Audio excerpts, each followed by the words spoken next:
Hello everyone, मैं देवेंद्र त्रिपाठी विज्ञान Vicks के ऑनलाइन प्लेटफॉर्म पे आपका स्वागत करता हूं। हम लोग रेफरेंस बुक सीरीज का टॉपिक शुरू कर चुके हैं जिसमें हम ऑर्गेनोमेटालिक्स की रिएक्शन मैकेनिज्म को कवर कर रहे थे। ऑलरेडी हमारे 2 लेक्चर्स आपको मिल चुके होंगे और प्रीवियस लेक्चर में हम लोगों ने एक होमवर्क क्वेश्चन दिया था जिसको हमने आपसे बोला था कि जिन लोगों ने देखा हो और उसको अगर आपने सही ढंग से कर लिया हो तो आप कमेंट सेक्शन में अपना करेक्ट आंसर दे दिया होगा। मैं उम्मीद करता हूं आपने कुछ नया उस लेक्चर में सीखा होगा, कुछ अच्छे क्वेश्चंस हमने ऐड किए थे विद कंप्लीट एक्सप्लेनेशन आपको वहां पर हमने गिवन किया था। उसी तरीके से यहां पर भी आपको स्टैंडर्ड बुक के अच्छे क्वेश्चंस यहां कुछ देखने को मिलेंगे। ये रहा लास्ट लेक्चर का आपका होमवर्क क्वेश्चन जो था, उसको हम एक बार डिस्कस कर लेते हैं। यहां पर मैंने आपको लास्ट लेक्चर में भी एक बार इशारा किया था कि ये DMG रूल या इसी को DGM रूल बोलते हैं। इसके अकॉर्डिंग अगर आप क्वेश्चंस लगाते हो तो यहां पे बोला जाता है इवन एल्कीन के ऊपर पहले अटैक होता है in comparison to odd one. दूसरी बात है कि अगर हमारे पास साइक्लिक और एसाइक्लिक के 2 ऑप्शन हैं तो एसाइक्लिक में पहले अटैक होगा in comparison to cyclic one. तो ये बस यही इतनी सी बात थी और इसके बाद इसका तीसरा रूल होता है, वो भी मैं आपको बता देता हूं। यहां पर से आपके पास ये डीजीएम रूल ये करता क्या है, बस ये बताता है न्यूक्लियोफाइल का किसी भी एल्कीन के ऊपर अटैक होगा तो किस जगह होगा, ये सब बताता है। यहां पर ये साइक्लिक है, ये साइक्लिक है, ये हमारा एसाइक्लिक हैं सारे के सारे ऑड सिस्टम। यहां पे कोई इवन सिस्टम है ही नहीं कि जिसको प्रायोरिटी दे, तो यहां पर से इसकी तो प्रायोरिटी मतलब वही खत्म हो गया, सारे ही ऑड है। लेकिन यहां पे ए साइक्लिक को फेवर कर रहा है तो ए साइक्लिक में अटैक होगा, साइक्लिक में नहीं होगा। मतलब गेम से जहां पर ये दोनों बाहर हो गए कि अगर इस पे अटैक जिन जिन ऑप्शंस में हो रहा है उनको बाहर कर दो, वैसे यहां पर किसी भी ऐसे ऑप्शन में इसके ऊपर अटैक नहीं किया गया है। नहीं किया गया है तो इसका मतलब इसका अटैक कहां होगा, 2 पोजीशंस पे हो सकता है, एक यहां पर और एक यहां पर। ठीक है, अगर आपका यहां पर से ये ए पाथ है, ये बी पाथ है, अगर यहां पर से ए पाथ पे अटैक कराते हो तो ये आपका सीपी रिंग बनता है, यहां पर से ये सीपी रिंग बनता है। और उसके बाद अगर ए वाले पाथ को अटैक कराते हो तो यहां से आपको कॉम्प्लेक्स कुछ ऐसे दिखेगा और अगर यहां पर मिथाइल है तो यहां पर से इसके ऊपर भी आपका एमी ग्रुप दिख जाएगा। मतलब कुछ इस तरह का कॉम्प्लेक्स फॉर्म होते दिखेगा अगर पाथ ए से अटैक हो। ये क्या है, प्रोडक्ट ए इसके थ्रू बना है। लेकिन अगर मान लीजिए यहां पर से ए की नहीं, यहां पर से बी की तरफ अटैक हो, दोनों को भी डिस्कस करेंगे कब कौन सा फेवरेबल होगा। अगर बी यहां पर से फेवरेबल होगा तो उस समय अटैक तो इसी एलाइलिक मोइटी पर ही होगा, इसमें कोई डाउट नहीं है। बट कहां पे हो रहा है, सेंट्रल पोजीशन पे। तो यहां पर से आपका डाई एनाइनिक स्पीसीज बनती है कुछ ऐसे, जिसको हम ऐसे ना रिप्रेजेंट करके कुछ ऐसे करते हैं यहां पर से कि मेटल से वो कैसे लिंक हो, इस फॉर्म में। अटैक कहां हुआ है मिथाइल का, आप खुद देख रहे हो यहां पर से इस फॉर्म में। दूसरी इंपॉर्टेंट बात, चाहे ये मोइटी हो चाहे ये मोइटी हो, दोनों पे ही अटैक होने के बाद कॉम्प्लेक्स कैसा हो जाएगा, neutral. According to the DMG और DGM rule, the number of nucleophilic attacks takes place over the complex is equals to the number of carbocation, या बेटर होगा number of positive charge over the complex. यहां पे एक positive charge था तो एक ही बार attack होगा, पॉसिबिलिटी 2 है लेकिन अटैक एक बार होगा।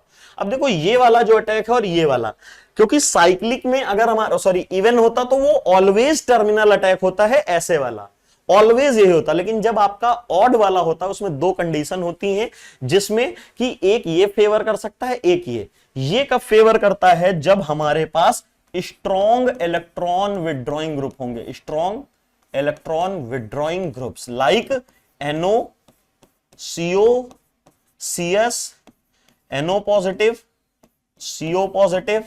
इस तरह के जो हमारे कॉम्प्लेक्सेस है जो बहुत ज्यादा स्ट्रॉन्ग वाले हैं, एक्सेप्ट करने की टेंडेंसी, तो यहां से बनने वाली ये जो डाई एनाइनिक है ना, इसको भी खींच लेते हैं। लेकिन यहां पर से क्या होगा, यहां पर से ये रूट फेवरेबल नहीं होगा, बिकॉज सीपी इज, आपने केमिकल बॉन्डिंग और हर जगह पढ़ा होगा, जो सीपी है यहां पे कब फेवर करता है, जब वीक इलेक्ट्रॉन विड्रॉइंग ग्रुप्स आपके पास लगे हों, जैसे सीपी हो गया, सीएल हो गया, PPH3 हो गया, ये सब हल्के फुल्के ग्रुप, CH3 हो गया, ये सारे ग्रुप। तो यहां पर से इसीलिए ये कंडीशन फेवर ही नहीं करती है। CP प्रेजेंट था तो आपको ये मैकेनिज्म मिलेगी और इसकी वजह से ऑप्शन नंबर सी आपका, जो भी यहां पर से दिख रहा हो, शायद ऑप्शन नहीं दिख रहा है तो ये वाला ऑप्शन, इसको मैं ए मेंशन कर रहा हूं, इसे सी मेंशन कर रहा हूं क्योंकि बी डी यहां पे गिवन थे। तो ऑप्शन नंबर सी आपका करेक्ट हो जाएगा। ये शायद आपको समझ में आया होगा, प्रीवियस लेक्चर का ये होमवर्क था, मैंने आपको डिटेल एक्सप्लेनेशन भी दे दी है। चलिए आज के लेक्चर का पहला क्वेश्चन आपके स्क्रीन पर है। जैसा कि पिछले क्वेश्चन मतलब पिछले उसमें मैंने आपके लिए एक बहुत बेहतरीन सा क्वेश्चन लिया था, बिल्कुल वैसे ही कुछ यहां पर आपके स्क्रीन पर क्वेश्चन है कि acetic anhydride formed from which of the following process, ऐसी कौन सी प्रोसेस है जिससे हम लोग एसिटिक अनहाइड्राइड की फॉर्मेशन करते हैं। सामने यहां पर 3-4 नेम है, इसमें से आपको 1-2 तो ऑप्शन आप ऐसे ही एलिमिनेट कर दोगे और उसके बाद यहां पर से बता दो। देखिए यहां पर से होता क्या है, ये एक्चुअली में जो एसिटिक अनहाइड्राइड है ये कई सारी हमारी ड्रग्स वगैरह जो होती हैं मतलब बहुत ही ज्यादा इंपॉर्टेंट रोल वो करता है, लेकिन एक्चुअली में एसिटिक अनहाइड्राइड जो होता है ना वो बैंड है। क्यों बैन है? क्योंकि ये इसका यूज जो है आप कहीं ना कहीं बहुत सारे जो ड्रग्स वगैरह हैं इनकी फॉर्मेशन में करते हो और बहुत आसानी से इससे फॉर्म हो जाती है। मतलब आप ऐसे समझो कि जैसे आप कोल्ड ड्रिंक लाओ और कोल्ड ड्रिंक का बॉटल खोलो और आप पीने लगो, तो क्या है, कितना आसान प्रोसेस है ना। वैसे ही इसका है कि अगर दूसरे किसी मेथड से कुछ ड्रग्स वगैरह बनाते हो तो वो बहुत ही ज्यादा कॉस्टली और बहुत ज्यादा टाइम टेकिंग वगैरह होता है, लेकिन इसके थ्रू बहुत ही आसान और बहुत चीप होता है। दूसरी बात है प्यूरिफिकेशन ऑफ ड्रग्स, जो ड्रग्स बन गई उनको और मतलब प्यूरिफाई वगैरह करना भी इसका ही काम होता है, उसी के लिए यूज किया जाता है, इसलिए बैन रहता है। ठीक है, पहली चीज। दूसरी बात है ये कौन सी प्रोसेस से फॉर्म होता है, तो आपने अगर कैटालिसिस पढ़ी होगी तो मॉन्सेंटो और कैटिवा तो आंसर में ही नहीं होंगे, बिकॉज मॉन्सेंटो और कैटिवा हमारा क्या काम करते हैं, यहां पर से मीथेनॉल का, इनका काम क्या है, मीथेनॉल कार्बोनाइलेशन।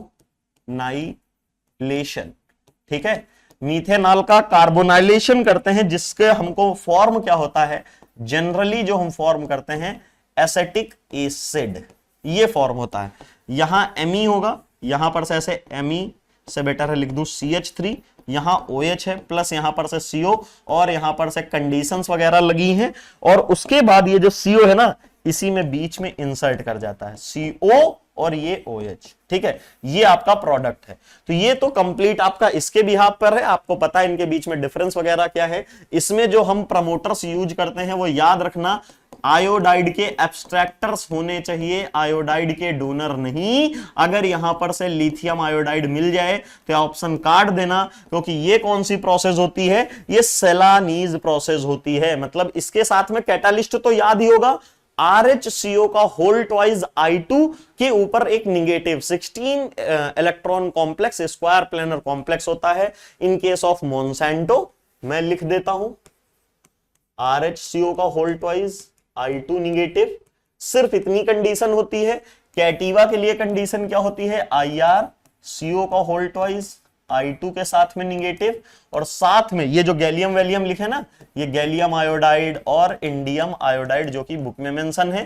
तो ये जो भी आयोडाइड को एब्स्ट्रैक्ट करे, क्योंकि माइग्रेटरी इंसर्शन स्टेप ही RDS होता है और एनाइनिक कॉम्प्लेक्स को न्यूट्रल बनाना होता है, तो इनका यूज करेंगे, कभी भी लिथियम आयोडाइड का यूज नहीं करेंगे। और यहां पर से इसके सेलानीज प्रोसेस का कैटालिस्ट क्या है, याद रखना कि मॉन्सेंटो का कैटालिस्ट, और साथ में यहां प्रमोटर, और प्रमोटर भी ये वाला नहीं, ये वाले नहीं, इसमें लिथियम आयोडाइड का यूज होता है जो कि एज ए आयोडाइड डोनर होता है। तो यहां पर से ये भी नहीं होगा। लास्ट में यहां पर से अगर आप बात करोगे तो यहां पर से क्या हो जाएगा, टेनिस ईस्टमैन प्रोसेस। यहां पर से होता क्या है, रिएक्शन आपकी कोल से, प्योर प्रॉपर कोल से शुरुआत होती है, यहां पर से इसका गैसिएशन होता है, गैस की आपस में रिएक्शन वगैरह होती है, ये सिंथेटिक गैस में कन्वर्ट हो जाता है। इसे क्या बोलते हो, सिंथेटिक गैस, इसे बोलते हो सिंथेटिक गैस। ठीक है, अब ये सिंथेटिक गैस क्या होता है, फर्दर कन्वर्ट हो जाता है किसमें, मीथेनॉल में। याद रखना इथेनॉल अच्छा होता है और मीथेनॉल को कंजप्शन करने से, मीथेनॉल जो भी स्पेलिंग देख लेना, मीथेनॉल के कंजम्पशन से कई बार एक्सेस थोड़ी सी अगर भी ज्यादा हो जाती है तो कई बार ब्लाइंडनेस बहुत ही तेजी से, आपने देखा होगा कई सारे स्टेट्स में, स्पेशली बिहार वगैरह में, जनरली मीथेनॉल के कंजप्शन से आंखें चली जाती हैं लोगों की, ब्लाइंड हो जाते हैं वो लोग। ठीक है, और जनरली ये फॉर्म कैसे होती है, जो लकड़ी होती, लकड़ी के बुरादे से पता नहीं कौन सी प्रोसेस होती, वो सब लोग यूज करते रहते हैं, जिससे फॉर्म होती है, जिसको शायद कच्ची दारू या कच्ची शराब भी बोलते हैं। ठीक है, यहां पर से जैसे ही इस मिथेनॉल का हम लोग और फर्दर रिएक्शन होती है, यहां पर से क्या बनता है, मिथाइल अनहाइड्राइड, और इसके बाद ये फिर किस में कन्वर्ट हो जाता है, एसिटिक अनहाइड्राइड में, फाइनली एसिटिक अनहाइड्राइड। अब इस एसिटिक अनहाइड्राइड की भी कुछ खास बात है जिसके लिए हम लोग इसको यहां पर लेके आए हैं। मिथाइल क्या लिख दिया, मिथाइल अनहाइड्राइड नहीं, मिथाइल एसिटेट, मिथाइल एसिटेट है यार, मिथाइल एसिटेट है, ठीक है, मिथाइल एसिटेट हो गया। मिथाइल एसिटेट से ये एसिटिक अनहाइड्राइड बन गया। अब यहां पर से बात आती है कि ये एसिटिक अनहाइड्राइड काम क्या आता है, तो एक चीज मैंने आपको पहले ही बता दी है। क्या बता दिया है कि कहीं ना कहीं आपको एसिटिक अनहाइड्राइड ड्रग्स वगैरह के प्यूरिफिकेशन वगैरह में काम आता है। तो जो आपका एसिटिक अनहाइड्राइड है, इसका जो सबसे ज्यादा इंपॉर्टेंट और गजब का यूज है वो क्या है, इस टोटल इसका 1.5% एसिटिक अनहाइड्राइड यूज किया जाता है फॉर्मेशन ऑफ एस्पिरिन। अब ये एस्पिरिन क्या है, आप सबने कभी ना कभी तो अपने लाइफ में कभी ना कभी नाम सुना होगा। एस्पिरिन पेन किलर होता है और बहुत जगह है इसका मेडिकल पर्पस से यूज होता है। तो टोटल एसिटिक अनहाइड्राइड का 1.5% यूज जो है टोटल मिला के वो किसमें है, यहां पर एस्पिरिन में किया जाता है। और रिमेनिंग जो हमारा है वो 75% वो जो फोटोग्राफिक फिल्म होती है उसको बनाने में काम आता है और प्लास्टिक के गुड्स वगैरह बनाने में काम आता है। तो ये है हमारे पूरी प्रोसेस है, आपको समझा दिया है। नेक्स्ट क्वेश्चन और इंपॉर्टेंट क्वेश्चन देखिए, यहां पर से हर एक स्टेप आपका CSIR नेट और इवन जैम में डायरेक्ट क्वेश्चन बन सकता है। यहां पर से काफी लंबा है तो इसलिए मैंने आपके लिए ऑप्शंस नहीं क्रिएट किए हैं, लेकिन हर एक स्टेप को मैं डिटेल में आपके सामने एक्सप्लेन करूंगा और साथ में आपसे खुद पूछता रहूंगा कि आपको समझ में आया कि नहीं। यहां पर से अगर आप देखोगे, एक मिनट रुकिएगा, ये रहा, ठीक है। यहां पर से अगर आप डिस्कस करोगे तो इसे हटा देते हैं। चलिए देखिए, पहला क्या है, यहां पर से एक कॉम्प्लेक्स गिवन है, ठीक है। यहां पर से इस कॉम्प्लेक्स के ऊपर NaH का अटैक कराया गया है। वो कंपाउंड A दे रहा है विद मॉलिक्यूलर फॉर्मूला दिस, और सबसे वर्ड्स को पकड़ो, यहां पर क्या है, removal, evolution of colourless gas. जब भी मैं पढ़ाता हूं और बताता हूं कलरलेस गैस कहीं देखने को मिल जाए तो सबसे पहले जो दिमाग में आना चाहिए वो कार्बन मोनोऑक्साइड होता है, या कहीं पे कह दे कि इवोल्यूशन ऑफ गैस हो गया है तो भी यही है। कहीं पे लिखा मिल जाए डीकार्बोनिलेशन, उसका भी यही मतलब है, ठीक है। तो कहीं ना कहीं इस तरह का समझने का कोशिश करो। तो अब यहां पर से पहले मैं इस क्वेश्चन यहां पर इसको ड्रॉ करूंगा जो यहां पर दिया गया है।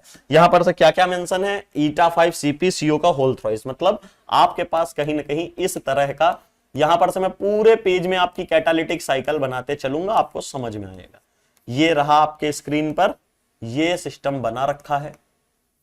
इसके ऊपर आपने NaH का अटैक कराया है, ठीक है। कलरलेस गैस निकलेगी। कलरलेस गैस अब भी मैंने आपको बताया कौन सी होती, सबसे पहला जो दिमाग में है वो हमारी CO ही होनी चाहिए, अगर वहां प्रेजेंट है तो। अगर है ही नहीं तो फिर दूसरी हम H2 या दूसरी गैस उसका नाम लेंगे या सोचेंगे उसके बारे में। यहां पर से ध्यान से देखना, ये क्या है, कंपाउंड विद फॉर्मूला दिस, और यहां पर से C7H6, यहां से भी आप देख सकते हो H6 और O2। तो ये देखो यहां पर से eta5 5 हाइड्रोजन है, 5 कार्बन है, और 6वां हाइड्रोजन यहां और 2 कार्बन यहां और 2 O2। मतलब हमने जो अभी तक देखा वो यहां पर कॉन्सेप्ट बढ़िया चल रहा है। दूसरी बात, इस तरह की जब भी प्रोसेस चला करेगी ना तो याद रखना 18 इलेक्ट्रॉन रूल हमेशा फॉलो होगा। ना मानिए, देखिए 2 2 2 2 8 5 और -1, 8 5 13, 13 6 19, और 19 में से एक हटा दोगे तो कितना हो जाएगा, 18 इलेक्ट्रॉन रूल को फॉलो कर रहा है। सिमिलरली यहां पर से देखोगे तो यहां पर से 5 2 2 8 1, तो कितना हो गया, 8 8 5 13, 14 14 4 18। फर्दर यहां पर से 18 इलेक्ट्रॉन रूल को फॉलो कर रहा है। मैं इसलिए बता रहा हूं कि अगर आपके गलती होने के चांसेस हैं इसमें तो वो एलिमिनेट हो जाते हैं। मैंने यहां CO नहीं मेंशन किया है, आप यहां पर मेंशन कर लीजिएगा, प्लस CO यहां पर से इवॉल्व हो गई, ठीक है। अगली स्टेज में यहां पर से बोला गया है कि इस कॉम्प्लेक्स में से रैपिडली एट रूम टेम्परेचर ये लिबरेट करता है another colourless gas and form solid. Solid जब भी फॉर्म हो, कई बार दिमाग में जब भी आए सॉलिड, तो सबसे पहले प्रायोरिटी किसको देंगे, जैसे डाइमर वगैरह कोई बन जाता है ना, जैसे कोई डाइमर होता है, मतलब एक कॉम्प्लेक्स दूसरे के साथ रिएक्ट करेगा, उससे ही आपको जनरली सॉलिड्स देखने को मिलते हैं। कंपाउंड बी मिल रहा है, विच, देखो ये बड़ा क्वेश्चन है, लेकिन अगर आप इसको पढ़ोगे एक बार, खुद 2 बार पढ़ लो, मैं सच बता रहा हूं, अब भी पॉज कर लो, मतलब मैं जो बोल रहा हूं आप पॉज कर लो और इस क्वेश्चन को आप खुद पढ़ो और करते रहो, गारंटी हो जाएगा। इतना बड़ा नहीं है, बस खाली देख के मत डरो, लेकिन इसी तरह के क्वेश्चन आपको देखने को मिले मिलेंगे, मतलब 5 स्टेप में नहीं, 2-3 स्टेप के तो देखने को मिलेंगे ही अगर CSIR नेट की प्रिपरेशन कर रहे हो। Solid which have the empirical formula this and compound B shows 2 strong infrared bands, one near 1850 and other near 2000। शायद अगर आपको याद हो तो हर बार मैं स्टिचिंग फ्रीक्वेंसी आपको याद रखाता रहता हूं। जो फ्री CO होता है कार्बन मोनोऑक्साइड वो 2143 होता है, और अगर किसी मेटल से साइड वाइज लिंक करने गया जिसे टर्मिनल CO कहते हैं वो अगर होता है तो लगभग 2000 के आसपास होता है। और अगर ब्रिजिंग में आ गया, दो मेटल्स के बीच में आ गया, जैसे कीटोन होता है RR ग्रुप के बीच में फंस जाता है, तो इस तरह की स्पीसीज जो है 1700 से 1800 के आसपास लाई करती हैं। यहां पर से 1800 के आसपास 100 होने का कहीं ना कहीं क्लियर कट इंडिकेशन है कि यहां पे हमारा कार्बोनिल कहां है, ब्रिजिंग में है। तो यहां पर से ये समझ में आ रहा है, ये समझ में आ रहा है compound B source two strong infrared, मतलब विच हैव फॉर्मूला, यहां पे compound A react rapidly at room temperature to liberate another colourless gas and form a solid compound B which has empirical formula। empirical formula क्या है, मतलब जो जैसे polymer पढ़ते हो तो यहां पे हम लिख देते हैं NCH2 डबल बॉन्ड CH2। अब ये इसका इंपीरिकल फॉर्मूला है, मतलब कितनी यूनिट है वो ओवरऑल मिला के मॉलिक्यूलर फॉर्मूला है। ये मान लो ये 10 है और ये 20 है, इसको ओवरऑल मल्टीप्लाई कर लोगे तो कितना आ रहा है, 2 दूनी यहां पर से 200 आ रहा है। तो ये ओवरऑल जो है वो मॉलिक्यूलर वेट है, मॉलिक्यूलर फॉर्मूला होता है। और इसका जो सबसे स्मॉलेस्ट, जिसे मोनोमर बोलते हो ना, उसी तरह जो स्मॉलेस्ट यूनिट होती है उसी को इंपीरिकल फॉर्मूला कहते हो, जो पूरे फॉर्मूले को रिप्रेजेंट करती हो। n से मल्टीप्लाई करने पे पूरे फॉर्मूले को रिप्रेजेंट कर दे। तो यहां पर से आपके पास ये गिवन है कंपाउंड सोज ये। तो यहां पर से अगर आप देखोगे ये कैसे फॉर्म हो सकता है, तो यहां पर से ये Fe के साथ में Fe, यहां पर से आपका CO, यहां पर से CO, यहां पर से Cp। ये मैं आपको बता रहा हूं, जब आप 2-4 बार ये क्वेश्चंस लगा लोगे तब आपको इसका और बेटर तरीके से आइडिया हो जाएगा। यहां पर से देखोगे दूसरी बात, इस तरह के कॉम्प्लेक्स में फिर से 18 इलेक्ट्रॉन अप होगे। कैसे, आप देखो जो भी है हर चीज का डबल कर देना। मतलब यहां पर से अगर आप ओवरऑल फॉर्मूला देखोगे ना तो Fe2C14 और H10O जो है, अच्छा यहां पे आयोडाइड भी दे दिया गया है अगले में। अच्छा ये बाद में ये वाला देखना है, O2 वाले है ना, यहां पर Fe2C14H10O4 इस तरह का कॉम्प्लेक्स क्या हम बना चुके हैं। तो O4 हम लोग देखो 1 2 3 4 O है, और कार्बन कितने 5 5 10 11 12 13 14, बिल्कुल सही बन गया। बस खाली मेटल मेटल बॉन्ड प्रेजेंट होगा कि नहीं ये चेक करना है। तो यहां पर से ये 5 हो गया, ये 5 हो गया, 2 2 2 2 2, तो ये कितना हो गया 8 8 और 10 कितने हो गया, 8 10 हो गया 18, और 18 और ये हो गया 16, तो ये कितना हो गया 18 8 कितना होता है 26, और 26 और 8 कितना हो जाएगा आपका 34 हो जाएगा। दैट मींस यहां पे formation of metal metal bond होगी। अब अगले स्टेज में देखो I2 का काम, तो आपको इन सब चीजों का थोड़ा बहुत आइडिया होना चाहिए। प्लस यहां पर से क्या हुआ है, आपका H2 गैस लिबरेट हुई है। वहां पर से क्या था, एक कलरलेस गैस लिबरेट हुई ना, तो वो यहां पे H2 है। यहां पे कौन सी थी, वो CO2 थी, सॉरी CO था, वहां पर H2 गैस इवॉल्व हुई है। अगले स्टेज में देखो I2 के फंक्शन सुन लो, कई बार ऑर्गेनोमेटेलिक्स में आपको घूमता फिरता हुआ देखने को मिल जाएगा। I2 as a oxidising agent होता है। अगर आप इसमें ये जो हमारी फेरोसीन है, इस फेरोसीन के ऊपर आयोडाइड का मतलब I2 का अटैक करा दोगे तो ये फेरोसीनियम में कन्वर्ट हो जाता है। अब फेरोसीनियम क्या होता है, यहां पर से ये 18 इलेक्ट्रॉन कॉम्प्लेक्स इस 17 इलेक्ट्रॉन कॉम्प्लेक्स में कन्वर्ट हो जाएगा, क्योंकि ये क्या है, ऑक्सीडाइजिंग एजेंट। ऑक्सीडाइजिंग एजेंट का काम क्या होता है, इलेक्ट्रॉन को एब्स्ट्रैक्ट करना। रिड्यूसिंग एजेंट मेटल होते हैं जो कि इलेक्ट्रॉन भर भर के देते रहते हैं, तो एक इसका ये काम होता है। लिख लो कहीं कॉपी में अपनी OMC, जिससे भी पढ़ाओ, चाहे जहां से याद रहेगा फ्रंट पेज पे याद रखो, क्योंकि इसी तरह आप कहते हो ना सर रिएक्शन मैकेनिज्म कैसे करें, तो आप इसी तरह के छोटे छोटे स्टेप्स जब लिखोगे ना तो आपको स्ट्राइक करेगा, ये हो सकता है, ये हो सकता है, और कोई ना कोई हिट हो जाएगा। ऐसे ही आएगी, ऐसे नहीं कि बस बैठे हो 18 इलेक्ट्रॉन काउंट जैसे आप करते रहते हो ऐसे ही ये भी आ जाएगी, नहीं, इसी तरह आएगी। तो I2 के दो काम होते हैं, एक एज ए एक्ट करता है ऑक्सीडाइजिंग एजेंट, और कहीं कहीं एज ए न्यूक्लियोफाइल भी लिख लेना। ये किस किस की तरह बिहेव कर सकता है, एज ए ऑक्सीडाइजिंग एजेंट, ठीक है। इलेक्ट्रॉन को विड्रॉ करना अपने आगे लिख लेना, जैसे फेरोसिन से एग्जांपल भी लिखना चाहो तो वो, और एज ए न्यूक्लियोफाइल ये भी बिहेव कर सकता है। और दूसरी बात है मेटल मेटल बॉन्ड को ब्रेक कराता है, बॉन्ड ब्रेक कराता है। ठीक है, यहां पर वीक होता है वो तो तोड़ देता है, तो यहां पर से इस तरह की इसकी सिमेट्रिकल ब्रेकिंग करा दो और फॉर्मूला यहां से बनेगा FeCO आयोडाइड और यहां से Cp। जैसे यहां पर से देखोगे तो यहां पर से भी सबका 18 इलेक्ट्रॉन रूल कंप्लीट हो रहा था। ओवरऑल कॉम्प्लेक्स का 36 है तो एक का 18 होगा। सिमिलरली अगर आप यहां पर से देखोगे तो यहां 5 8 8 5 13 14 15 16 17 18 कुछ ये कॉम्प्लेक्स बनके तैयार हो गया। अगले ही स्टेज में फर्दर कौन सी रिएक्शन हुई है, देखो यहां पर से ये I2 के साथ में जनरेट हो गया the reaction of NaCP with C। ये जो हमारा कॉम्प्लेक्स बना है ना, तो यहां पर से ये हमारा A बना है, ठीक है, ये A बना था, ये हमारा जो बना है ये B बना है, ये हमारा जो बना है ये C बना है। अब इसमें NaCP का अटैक करा देंगे। NaCP क्या है, साइक्लोपेंटाडायनाइन है, ये रहा निगेटिव, Na पॉजिटिव। तो यहां पर से क्या होगा, आपको ये Na जो है ये पॉजिटिव है, ठीक है, आयोडाइड निगेटिव होता है, ये यहां पर से इंटर हेलोजन टाइप का हो जाएगा, हेलोजन तो नहीं कहेंगे, यहां पे लिगेंड एक्सचेंज हो जाएगा, लिगेंड एक्सचेंज हो जाएगा। तो आपको क्या देखने को मिलेगा, यहां पर से ये Cp 5 मेंबर की रिंग में, और यहां से जो ईटा 1 हेप्टिसिटी में आएगा ये, और ये तो बहुत बेसिक कॉम्प्लेक्स है, इसमें एनएमआर वगैरह भी इसका पूछता रहता है।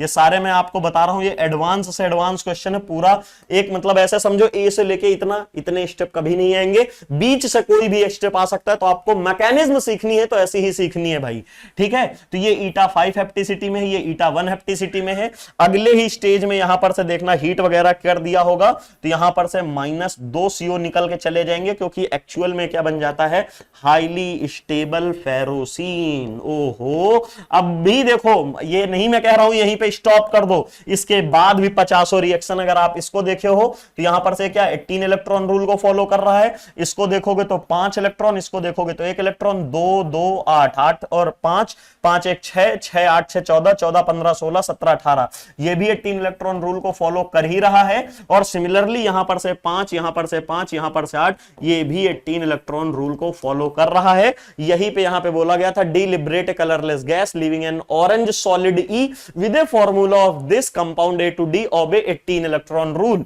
ये आपको हिंट दिया है। and all of them have at least one CP ring in the eta 5 mode। आप चेक कर लो, सब पे मिलेगा। Propose A to E structure, ये हमारे पास C था, ये हमारे पास C था, ये हमारे पास D है, and this one is E। यहीं पर मैकेनिज्म नहीं रुकेगी, आप इसका एल्काइलेशन करा लो, आप इस पे I2 फिर से डला लो, इसका फेरोसिन बन जाएगा, फेरोसिन बन जाएगा। देखो कितना भी चलाते जाओ, मस्त ऐसे ही सीखोगे OMC। देखो इस पे क्या करो, आप I2 डाल दो, ठीक है, I2 जैसे ही आप डालोगे तो ये किस में कन्वर्ट हो जाएगा, ये फेरोसीनियम कटायन में कन्वर्ट हो जाएगा। और जैसे ही फेरोसीनियम कटायन में बनेगा, तो अभी थोड़ी देर पहले होमवर्क का क्वेश्चन कराया हूं, DMG रूल। DMG रूल सीखो भाई, ये रहा DMG रूल। क्या बोलता है आपको यहां पर से कहीं ना कहीं कि यहां पर से इसका अटैक इसके ऊपर होना है, जिसकी वजह से ये देखने को मिलेगा। DMG रूल क्या कहेगा, यहां पर से न्यूक्लियोफाइल का अटैक और कहीं ना कहीं इलेक्ट्रोफिलिक मेटल कॉम्प्लेक्स, ये रहा, बना तो लिए हो ना, अटैक कराते रहो। चलिए ठीक है, तो यहां पर से ये हो गया है। तो यहां पर से आप किसी भी तरीके की रिएक्शन कराते रहो, कोई दिक्कत की बात ही नहीं है। मतलब यार फर्दर चलाते जाओ, खेलते रहो रिएक्शन मैकेनिज्म में, आप एक स्टेप करते रहो, क्या ही मतलब है। इस तरह साइक्लिक प्रोसेस चलाने का आप ट्राई करो, ठीक है। चलिए यहां पर से मैंने आपको पूरा एक कंप्लीट आंसर इसका बता दिया है। नेक्स्ट क्वेश्चन की तरफ अगर हम मूव करते हैं तो यहां पर से आपके सामने ये कुछ गिवन है। यहां पर से फिर से वही हमने जो बेसिक रूल पढ़ा है, जो लास्ट लेक्चर का था,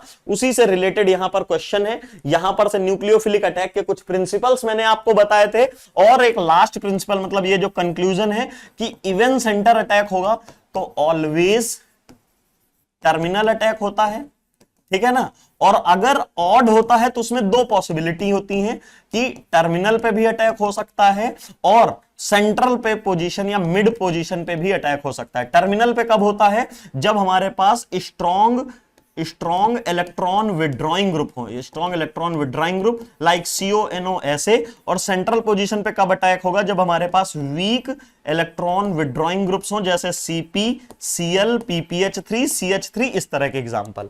तो ध्यान से देखना, ये हमने कंडीशंस बता दी है, ये आपके सामने क्वेश्चन है यहां पर। तो इसका ये क्या है, साइनाइड यहां पर से हमारे न्यूक्लियोफाइल बनेगा। अब देखो पहला प्रिंसिपल क्या है, ये कैसा सिस्टम है, 6 मेंबर का है, तो 6 मेंबर का किसे बोलते हो, इवन बोलते हो। यहां यहां पर से कैसा है, 3 मेंबर का है तो ये कैसा हो जाएगा, ऑड हो जाएगा। ये 4 मेंबर, मतलब 4 मेंबर नहीं, 4 एटम से कोऑर्डिनेटेड है तो ये भी इवन हो जाएगा। तो देखो सबसे पहले इसको तो रेस से बाहर कर दो, जिन ऑप्शंस में इसके ऊपर अटैक हुआ हो वो खेल ही खत्म कर दो, मतलब एक इस पे खेल खत्म कर दो और ये 2 ऑप्शन। देखो कितना आसानी तरीके से हो गया अगर आपको बेसिक कॉन्सेप्ट्स पता है। अब इन दोनों में आपको चेक करना है तो ध्यान से देखो, यहां पर से अगर आप अटैक करोगे, ये कॉमन बेसिक की बात है, जीओसी पढ़ते हो कहा जाता है ना, एरोमेटिक बड़ा स्टेबल होता है, एरोमेटिक बड़ा स्टेबल होता है। तो भाई ऐसे ही थोड़ी पढ़ाया गया, जीओसी जनरल ऑर्गेनिक केमिस्ट्री, मतलब जो सबसे बेस है, नींव है किसी चीज की, वो गलत थोड़ी बताएगा। बस हाँ, उससे अब डायरेक्ट क्वेश्चन नहीं आते वो अलग बात, लेकिन हर जगह उसका इन्वॉल्वमेंट जरूर देखने को मिलता है। केमिकल बॉन्डिंग से डायरेक्ट क्वेश्चन नहीं मिलेगा, लेकिन यूज हर जगह होती रहती है, डायरेक्ट और इनडायरेक्ट पैटर्न में, अगर आप सोच पा रहे हो सही से तो। अब आप खुद बताओ, अगर इसके ऊपर यहां से अटैक होगा, यहां पर भी अटैक हो सकता है, कोई बड़ी बात नहीं। अगर ये ना होता ना तो ये बहुत आसानी से किसमें कन्वर्ट हो जाता, ये कुछ ऐसी स्पीसीज में कन्वर्ट होता, यहां पर CN और यहां पर से आपका दूसरा कौन है, हाइड्रोजन, ये ऐसे रहता, और यहां पर से 4 नंबर से कोऑर्डिनेटेड है, मतलब ये कुछ, और यहां पर से एल्लाइल फ्रेगमेंट कुछ ऐसे। ठीक है, ध्यान से देखना, ये भी बढ़िया तरीके से फॉर्म हो जाता। अगर आप काउंटिंग करने जाते तो ये ईटा 4 एक तरह से मान लो, मतलब 4 नंबर से है तो 4 यहां पर से ईटा 4 से बेटर है। इसको लिखूं मैं 4 इलेक्ट्रॉन काउंट, ठीक है, और इसको लिखूंगा तो 3 इलेक्ट्रॉन काउंट, इसको लिखूंगा तो देखो 5 इलेक्ट्रॉन काउंट, इसको लिखोगे करोड़ मोती अली तो ये 6 इलेक्ट्रॉन काउंट। तो अब इसको ओवरऑल काउंट करके देख लो तो 6 4 10 और 5 3 8, मतलब कितना हो गया, 18 इलेक्ट्रॉन। बढ़िया फेवरेबल है, लेकिन यहां पे आपको साथ में क्या देखने को मिल रहा है, loss of aromaticity. Loss of aromaticity, क्या एरोमेटिसिटी कोई लॉस करना चाहता है, मतलब आप सोचो एरोमेटिसिटी का गेन होना लेना कितना ड्राइविंग फोर्स होता है। ऑर्गेनिक रिएक्शंस वगैरह, इनऑर्गेनिक रिएक्शन भयंकर तरीके से प्रोसीड होती हैं, तो ये हमारा डिसफेवरेबल हो जाएगा।